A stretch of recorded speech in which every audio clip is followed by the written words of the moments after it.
وزیر اعظم کے مشیر برائے سیاسی امور رانا ثناء اللہ کا کہنا ہے کہ عمران خان کے خلاف غداری کے مقدمے کا امکان رد نہیں کرتا۔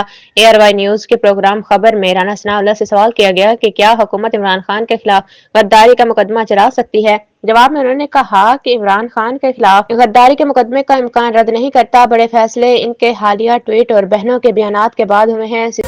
سی ٹی ڈی پنجاب نے 12 دہشت گردوں کو گرفتار کرکے بھاری مقدار میں دھماکہ خیز بارودی مواد برآمد کر لیا۔ تفصیلات کے مطابق کاؤنٹر ٹیررزم ڈپارٹمنٹ پنجاب نے انٹیلیجنس بیسڈ کارروائی کرتے ہوئے بھارت کی خفیہ ایجنسی را سے تعلق رکھنے والے 12 خطرناک دہشت گردوں کو لاہور، فیصل آباد اور بہاولپور سے گرفتار کر لیا۔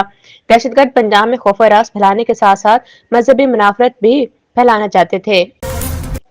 Chief of defence forces field marshal Asim Munir نے بھارت کو خبردار کیا کہ اگلی بار پاکستان کا جواب پہلے سے بھی زیادہ برق رفتار اور شدید ہوگا۔ تفصیلات کے مطابق chief of the army staff اور chief of defence forces field marshal Asim Munir نے تینوں مسلح فوج کے افسران سے خطاب کرتے ہوئے کہا کہ نئے قائم ہونے والے ڈیفنس فورسز ہیڈ کوارٹر کا قیام ایک تاریخی اور بنیادی تبدیلی ہے جو مستقبل کے چیلنجز کے تناظر میں انتہائی اہمیت رکھتا ہے۔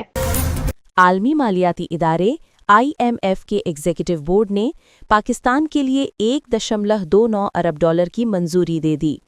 تفصیلات کے مطابق IMF ایگزیکٹو بورڈ کا پاکستان جائزہ کے لیے واشنگٹن میں اجلاس ہوا، جس میں $1.29 ارب کی منظوری دی گئی۔